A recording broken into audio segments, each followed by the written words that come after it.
Габдулла Тукай родился в деревне Кушлауч Казанской губернии, ныне Арский район Республики Татарстан, выдающийся поэт, литературный критик, публицист и переводчик, звезда первой величины.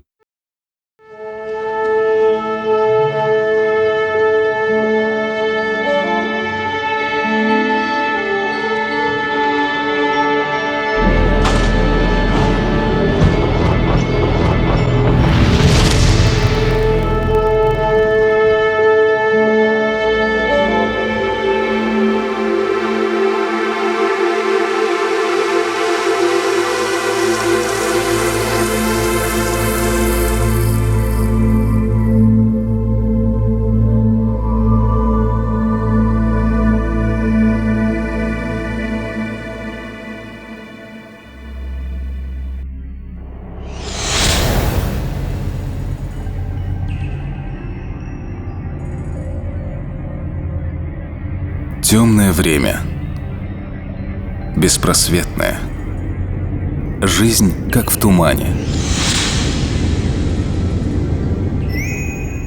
Ни света, ни темноты, лишь сумрак.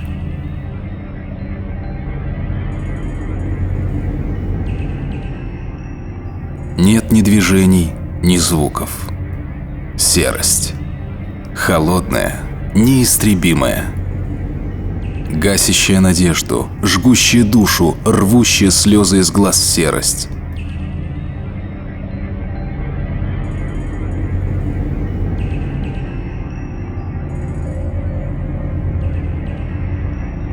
Хочется света, яркого, как вспышка молнии, света, тепла, огня.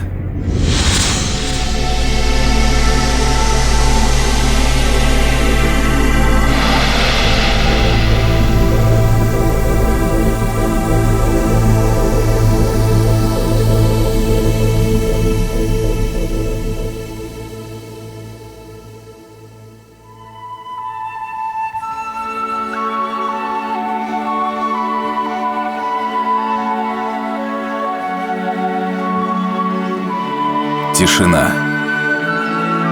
Ни шороха, ни звука. Мир, только что гудевший от бесконечных хлопот, тревог, суеты, вдруг стих. Вся природа, словно ожидая какого-то чуда, волшебства, замерла.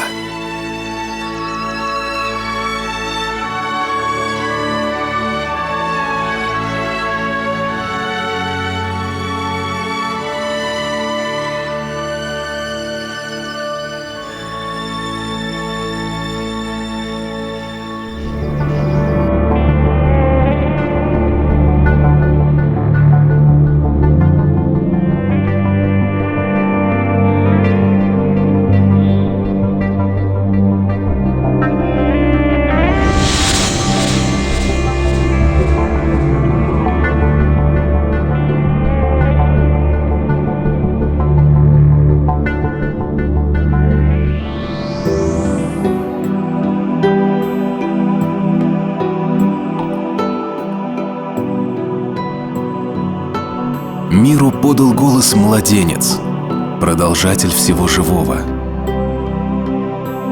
Этот голос чистый, искренний, словно волшебная мелодия, лаская и согревая весь мир, летит все выше и выше.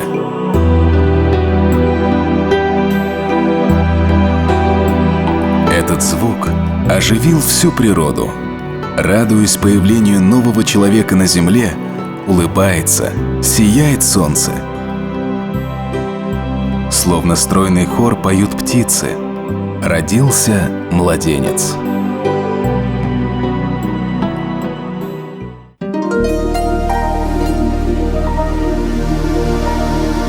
Кушлауч ауылы тау башына, яғни Кушлауч стоит на горке по обеим сторонам глубокой лощины, пробитой в течение столетий ныне совсем обмелевшим ручьем.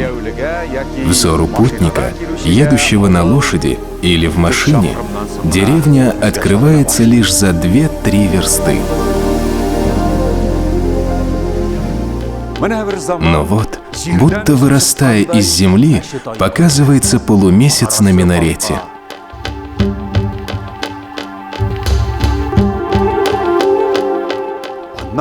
А вслед за ним и сам минарет, потом кроны деревьев, крыши домов, и только после этого глазу является вся деревня. В этой деревне 26 апреля по новому стилю 1886 года в семье муллы Мухаммед Гарифа увидел свет Габдулла Тукай.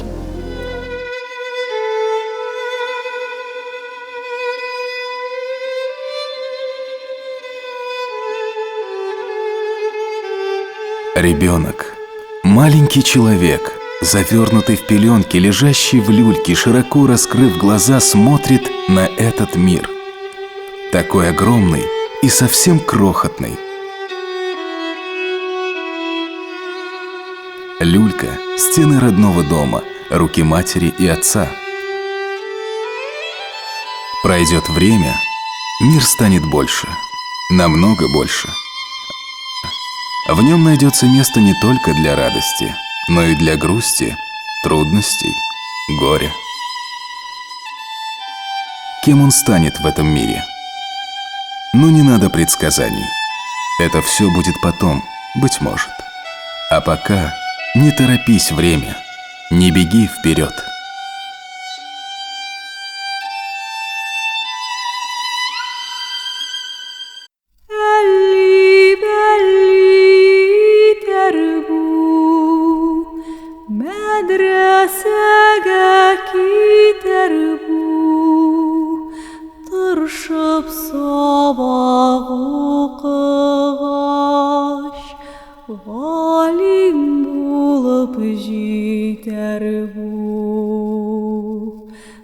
Глаз моих счастливый свет, мне тебя милее нет, нет желания и мечты, лишь бы стал счастливым ты.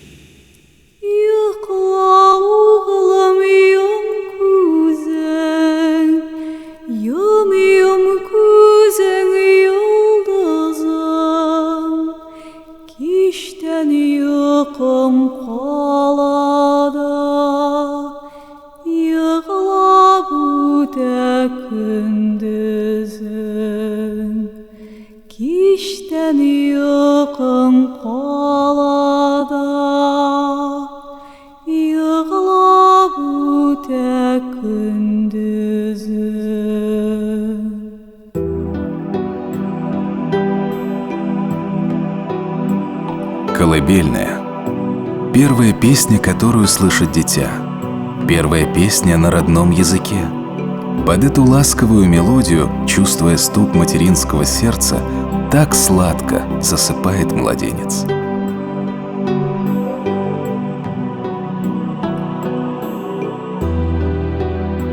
Далеко в небе облака мягкой периной укрывают солнце. Сладких снов, малыш.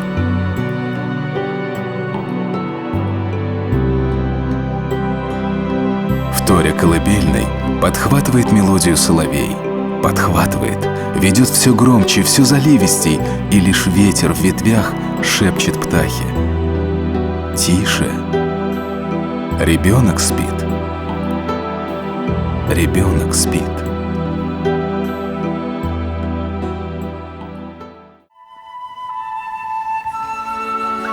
Еще придет время, когда он сможет босиком набегаться по земле, надышаться вольным ветром, напиться ключевой воды, сможет расправить крылья. А пока тише. Чш.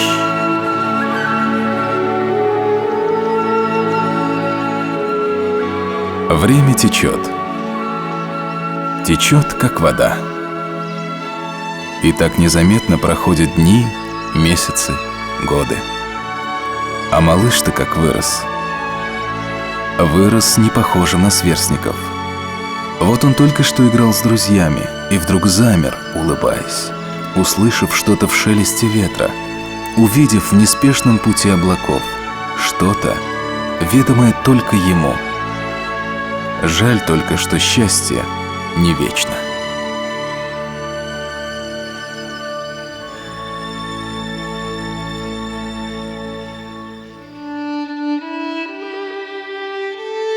Стоит деревня наша на горке некрутой, родник с водой студеной от нас подать рукой. Мне все вокруг отрадно, мне вкус воды знаком, люблю душой и телом, я все в краю моем. Здесь Бог вдохнул мне душу, я свет увидел здесь, молитву из Корана впервые смог прочесть. Впервые здесь услышал слова пророка я, судьбу его узнал я и путь тяжелый весь. Я многое увижу, ведь жизнь еще длинна, и ждет меня, наверное, дорога не одна. Но только где б я ни был и что б ни делал я, ты в памяти и сердце, родная сторона.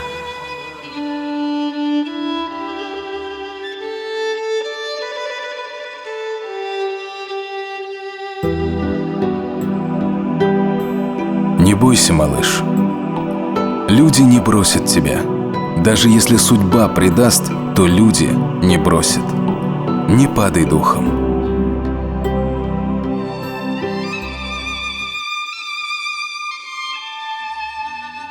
Мать моя лежит в могиле. О, страдалица моя, миру чуждому зачем ты человека родила? С той поры, как мы расстались, стража грозной любви, сына твоего от двери каждой яростно гнала. Или в сиротской доле мало испытать пришлось невзгод? Кто растил меня с любовью? Только ты, родной народ. Надламывайся и гори, тебе не вновь сердце, дороже целого Творцу надломленное сердце.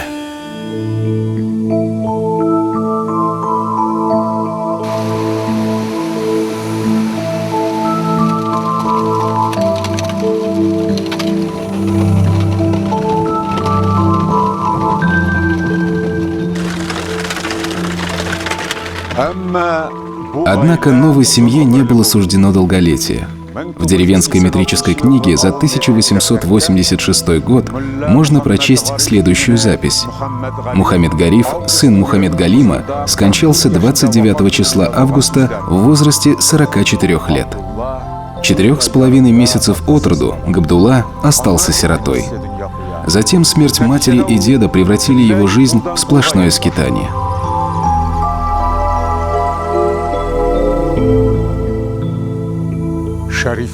Старуха Шарифа, дед Зинатулла в деревне Учеле, ремесленник Мухаммед Вали в новотатарской слободе Казани, снова дед Зинатулла, крестьянин Сагди в деревне Кырлай.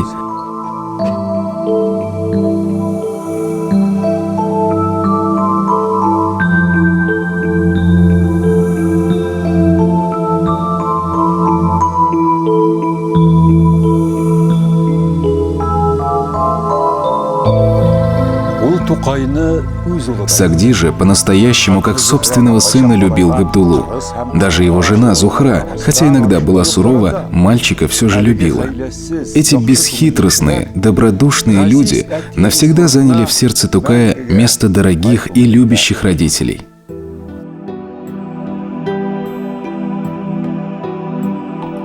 Дорога. Колеи, как прошлое и будущее, всегда рядом. Как пара лент, не пересекаясь, неспешно несут вдаль колесо истории.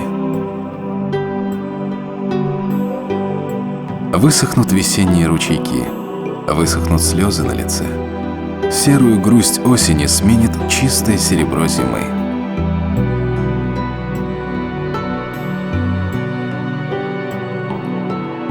Крошечные белые звездочки падая, укроет все невзгоды пуховым одеялом белого снега. Мир станет светлее.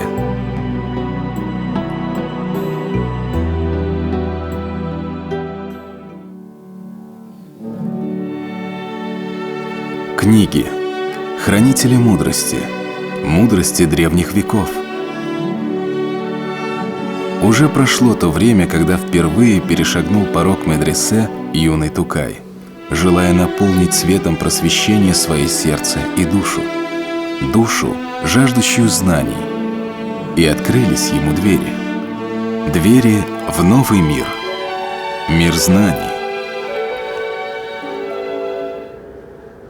Давно позади остались хитрые и ненавистные взгляды, издевательства и унижения.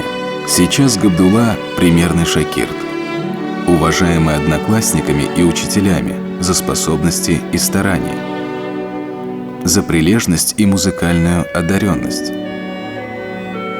Только теперь он понял, что без этого мира жил как в темноте, по крупицам ловя отблески света. Но вот настоящий свет. Учение, знания, внутренняя свобода.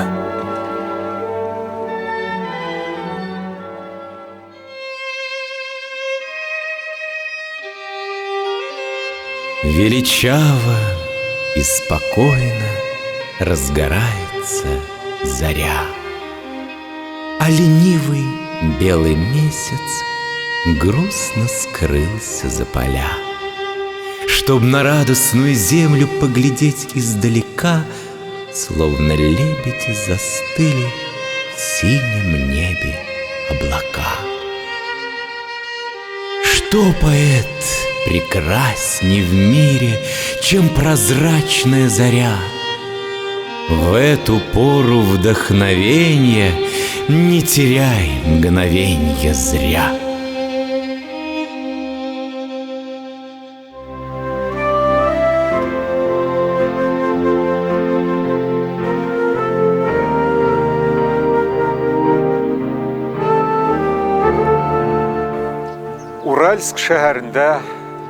В городе Уральске, на реке Яйк, было много переселенцев, в том числе и из-за Казани. Среди них была и сестра Габдуллы Газиза. Именно в ее доме наступает конец кочевой жизни юного Тукая.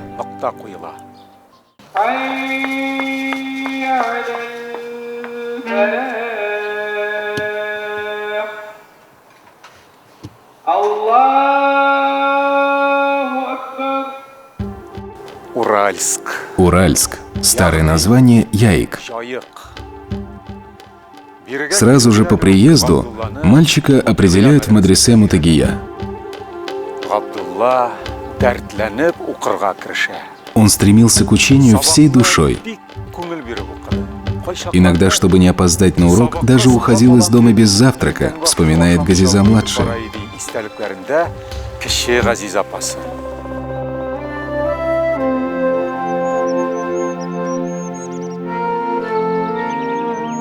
Посещает Габдулла и русский класс.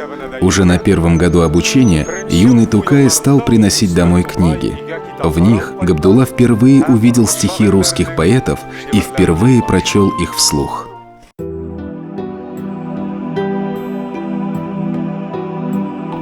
Земля словно чистый лист бумаги. Бумаги, на которой пишет сама природа. Пишет ветром, водой, солнечным светом, пением птиц, следами зверей, затейливо рифмуя строки, складывая их в песни. Песни, которые слышат живущие на этой земле люди. Слышат, запоминают, поют.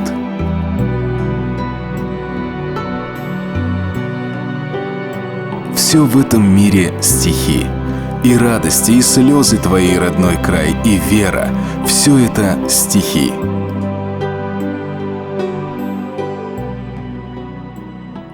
Есть аул вблизи Казани, по названию Кырлай.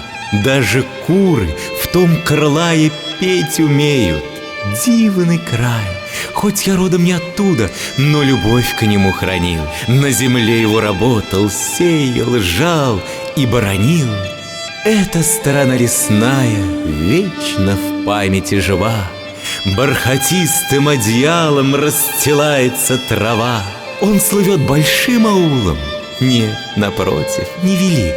А река, народа гордость, просто маленький родник. Там ни холода, ни зноя никогда не знал народ. В свой черед подует ветер, в свой черед и дождь пойдет. От малины, земляники все в лесу пестрым пестро. Набираешь вмиг единый ягод полное ведро.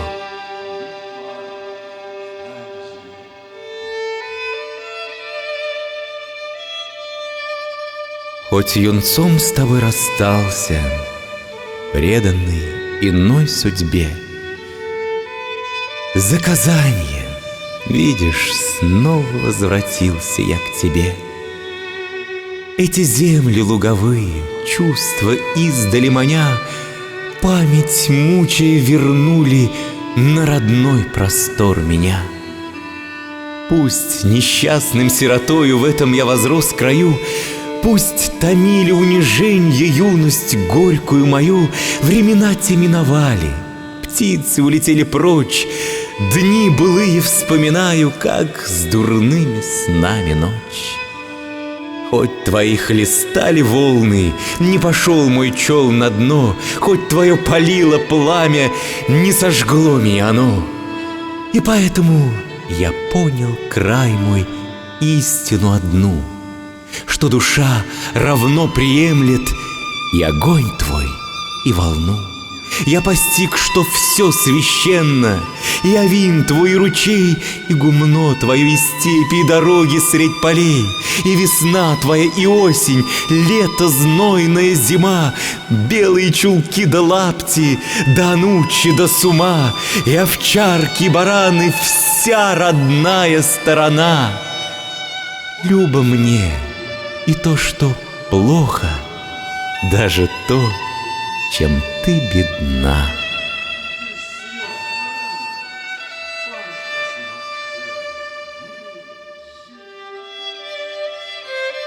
Какой не загрустит поэт, припомнив детство дни, но нам и грусть о них сладка, так любы нам они. Припомнишь праздника канун, когда со сном борясь ждал той зари, что и досель, увы, не занялась.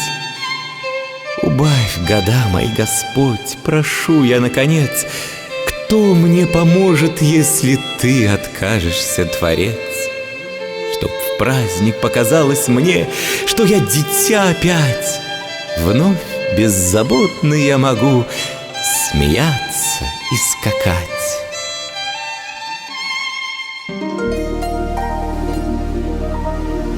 Лети, Тукай, раскрой крылья поэзии и лети.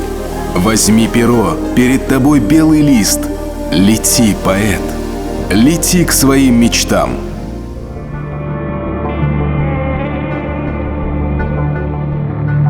И все же ему чего-то не хватает.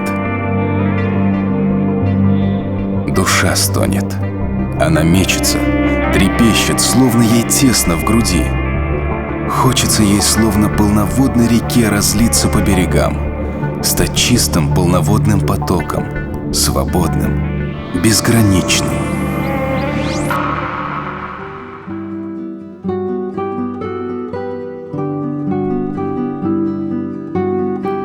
Кто такие поэты? Люди? Боги? Что за сила складывает строки, рождает рифму? Что нужно, чтобы заставить слова жить, дышать? Где начинается путь вдохновения к сердцу поэта? Каждый ответит по-своему. И лишь тот, кто способен увидеть и понять красоту полета бабочки, страсть пламени свечи, лишь тот скажет истину. Ведь его вдохновляет все в этом мире, а все это можно рассказать только в стихах. И рассказывать об этом всю жизнь.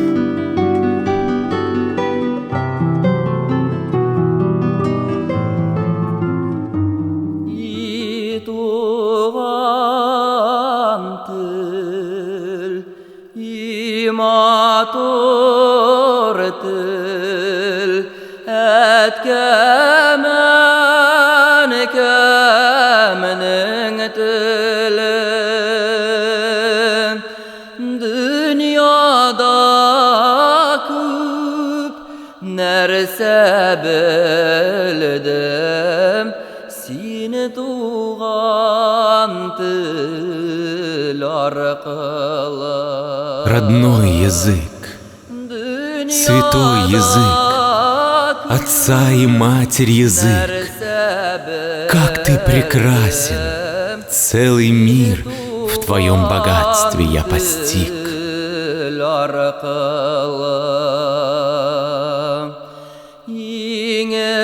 Yenilik bu dil bilenen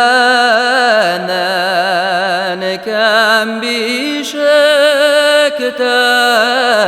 gülegen onları tünler buyu hep kem hikayet silegen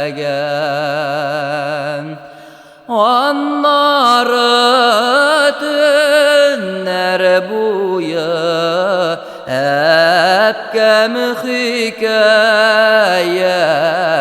silegen.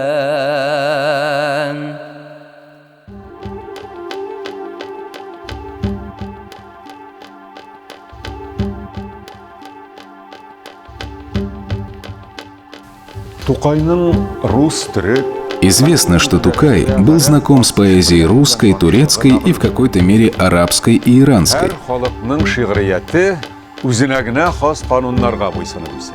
Но поэзия любого народа растет и развивается по своим законам.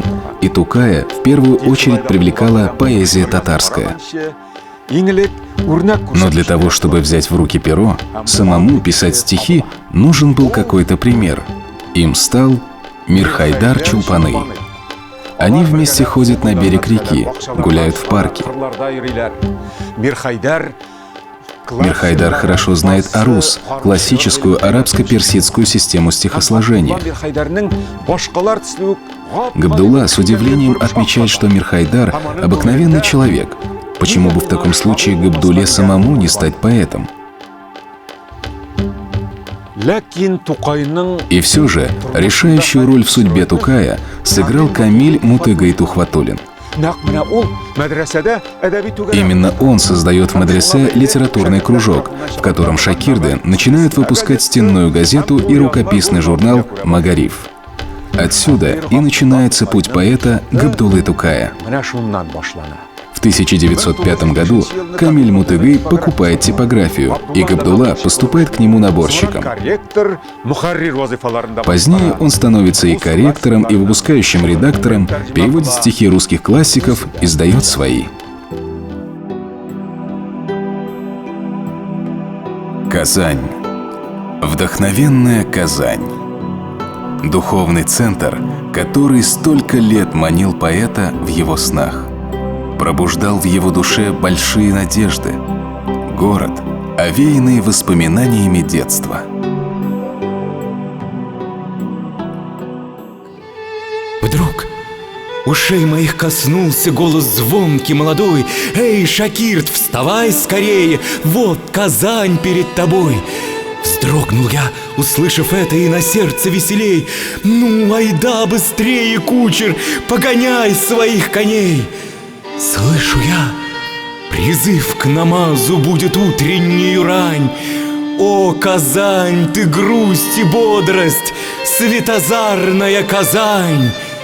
Здесь деянье дедов наших, здесь священные места, здесь счастливца ожидают милой гури уста.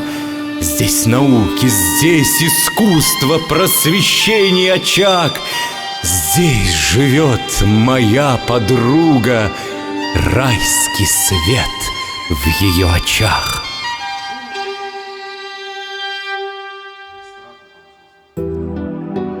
Здравствуй, Казань! Здравствуй, новый мир! Новая жизнь, древняя Казань! Встречай с распростертыми объятиями, К тебе вернулся Тукай. Казань встретила поэта тесными, холодными, гостиничными номерами. Но поэту, у которого огнем пылает сердце, разве можно этим испортить настроение? Ведь у него есть правдивый, верный друг — перо.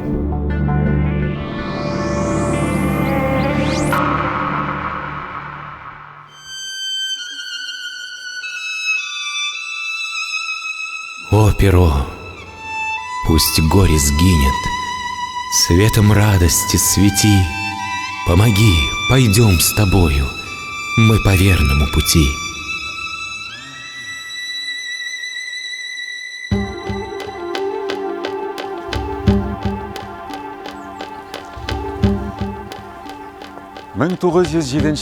В начале октября 1907 года Галяскар Камал сидел за работой. Раздался стук в дверь, и вошел невысокий худощавый юноша, почти подросток.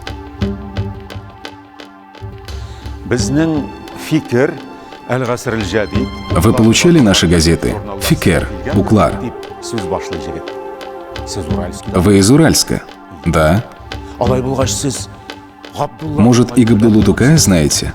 Чуть улыбнувшись, юнец ответил: «Это я и есть».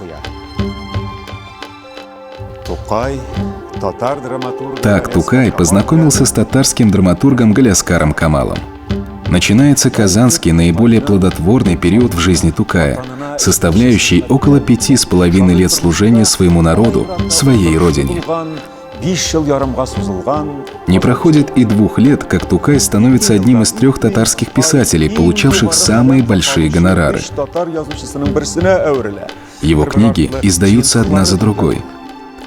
Тукай в Казани положил начало изучению народной литературы, ее пропаганде, а также развитию литературы для детей.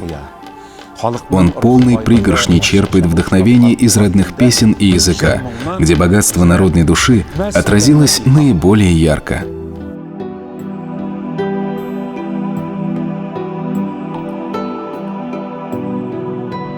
И вновь по белому листу бежит перо. Поэт влюблен в этот город. Он пишет вдохновенно, страстно. Пишет каждый день, как будто боится не успеть рассказать что-то очень важное, очень нужное.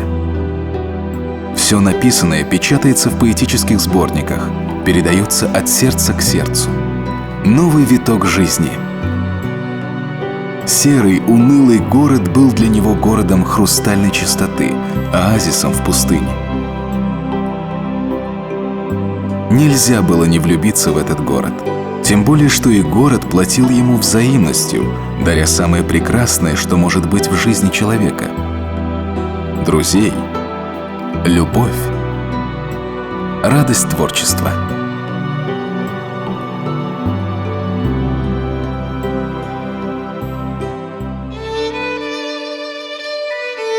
Есть у нас права, о братья, так скорей докажем их. Только доводами можно в этом убедить других. Пусть поверят все народы в то, что есть Булгар земля. Пусть от зависти бледнеют наши доблести хваля. Только знание правит миром, а не правят дети тьмы. Прочь невежество и спячка. Пробуждаемся и мы. Друзья, те, кто всегда рядом, те, кто поймут лучше всех, поймут самые сокровенные мысли, поймут самые сокровенные мысли и движения души. Те, кто поделится своим огнем, своим теплом, своим светом. Писатели, поэты, лицедеи. Те, с кем всегда по пути. Всю жизнь.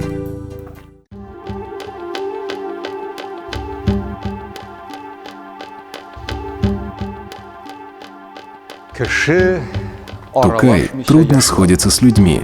Тем не менее, у поэта в Казани складывается широкий круг единомышленников, много друзей. Среди них Гафур и Каюм Кулахметовы.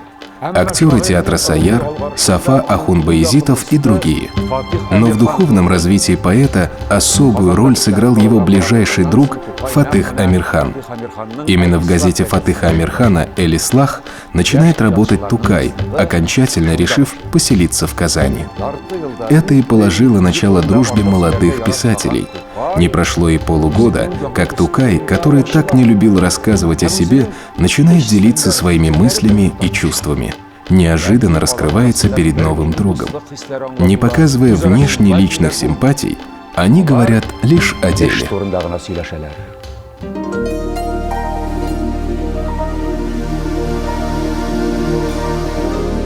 Душа поэта словно бескрайнее море. Она умещает в себе все — горе и радость, счастье и отраду, весь мир. Но главное — она умеет любить. Человек без любви — как высохшее дерево, как костер без огня. Любовь — такая волшебная, необъятная сила.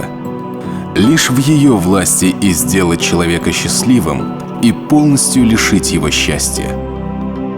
Сколько чувств в одном сердце.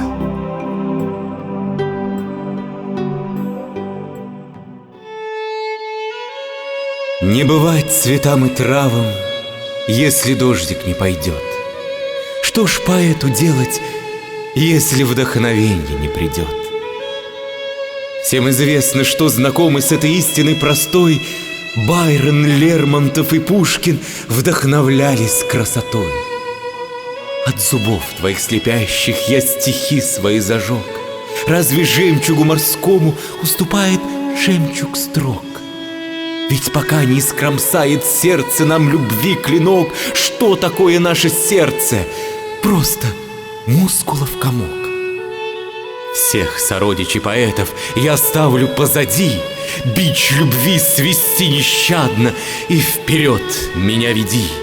Я б от царства отказался, что мне толку в царстве том? Чем над миром быть владыга, лучше стать любви рабом. О, как сладки муки эти, муки тайного огня!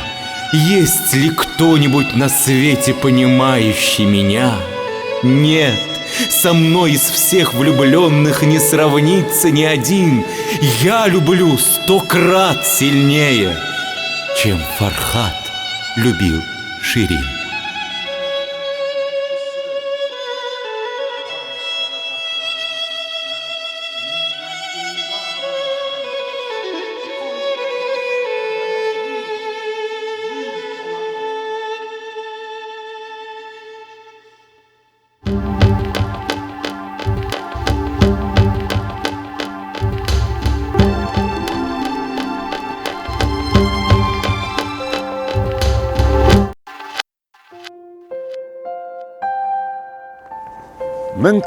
Весной 1908 года в редакцию газеты пришли 3 девушки.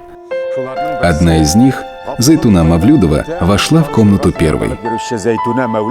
Тукай поднял глаза и тут же их опустил.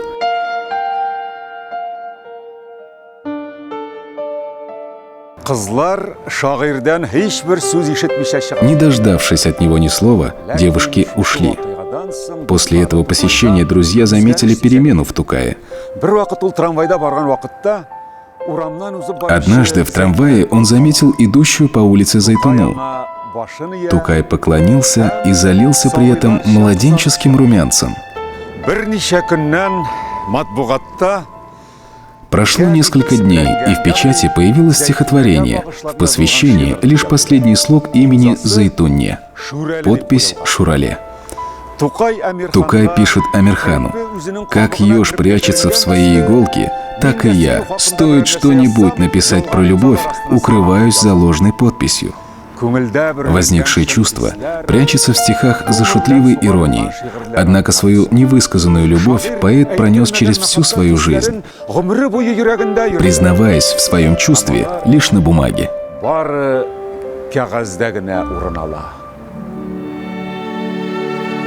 Столица. Северная Пальмира. Город, помнящий величайших поэтов. Город полный тайны, сумрака, дождя и покоя. Город Пушкина. Санкт-Петербург. Город, где вера в руках друзей становится вдохновением усталому поэту. Город, дарящий спокойствие и надежду. Город, где поэта ожидал очередной триумф. Как прекрасно иногда приехать в гости к друзьям, которые так далеко от родного дома, и которые любят и понимают тебя.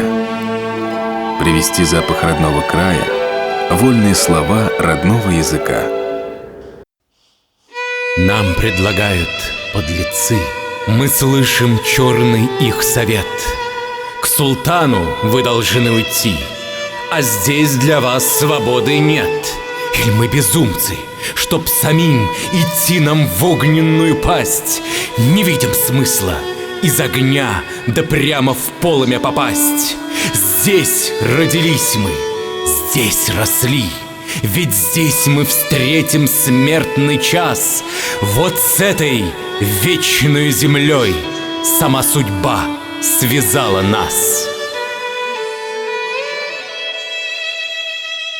1912 елның жайында Летом 1912 года Тукай отправляет телеграмму известному общественному деятелю, ученому-богослову Мусе Бегиеву, пригласившему поэта в столицу, и едет в Петербург. О своем приезде Тукай писал: «В 8 утра не слышно шума и грохота. До чего же высокие дома? То ли пасмурно, то ли ясно. Я поражен, я весь во власти величия этого города». В Петербурге поэт общается с татарской интеллигенцией. У Тукая очень много встреч. Идет речь о выпуске новых газет, об издании стихов в столице. Однако Тукая одолевает лихорадка. В своих путевых заметках Тукай пишет: «И я в Петербурге был, мед, пиво пил, по усам текло, да в рот не попало». Не удалось сходить ни в театр, ни в музей и вообще осмотреть что-либо достопримечательное. Всему виной болезнь. Недаром говорят: дал Аллах волку удачи, да прежде зубы выкрашил.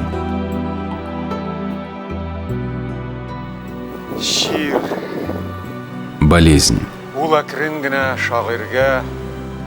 Темной тенью подкралась она к поэту. Не говоря всей правды, столичные доктора говорят ему о чрезмерном утомлении. И поэт верит. Весна. Побежали ручьи, на деревьях набухли почки, распустились первые цветы и взошли травы. Из теплых краев стаями вернулись птицы. Но почему-то природа ошиблась.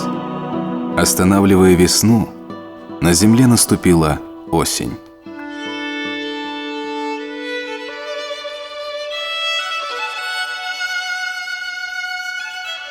Я теперь цвета предметов по-иному видеть стал. Где ты, жизни половина? Юности цветок увял. Если я теперь на небо жизни горестной смотрю, больше месяца не вижу, светит полная луна. И с каким бы я порывом ни водил пером теперь, искры страсти не сверкают, и душа не зажжена. Саз мой, нежный и печальный, слишком мало ты звучал. Гасну я, и ты стареешь. Как расстаться мне с тобой? В клетке мира было тесно, птица сердца моего создал Бог ее веселый, но мирской чете чужой. Сколько я не тосковал бы в рощах родины моей, Все деревья там увяли, жизни в них нельзя вдохнуть. Иртәгә иртә белән больницага илтеләчәк дигән көнне дип яза Фатих Амирхан. Ночью он зашел ко мне проститься, пишет Фатих Амирхан. Мин иртәгә Завтра утром я ложусь в Клячкинскую. Ты еще будешь спать. Может, больше не увидимся. Тогда прощай. Поэт знал, что не выйдет из больницы. Но светлым оставалось его лицо. Глядя смерти в глаза, он уходил со спокойной душой. До конца своей жизни Тукай не перестает писать стихи.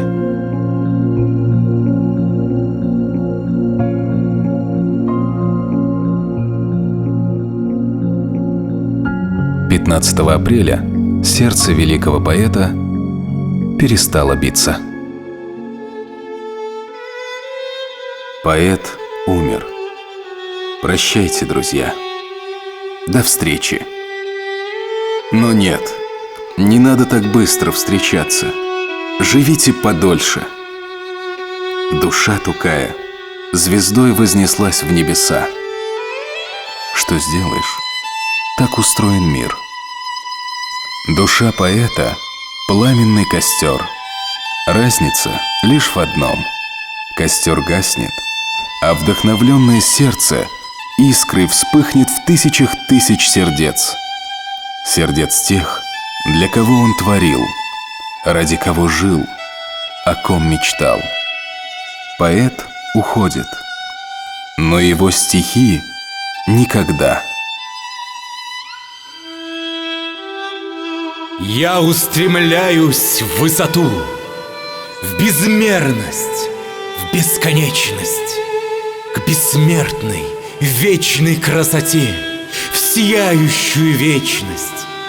Я вечно юным быть хочу, рождай радость всюду. Пусть гаснет солнце в небесах, я новым солнцем буду. Теченье времени по мне привыкнут люди мерить. Любой из них свои часы по мне сумеет смерить.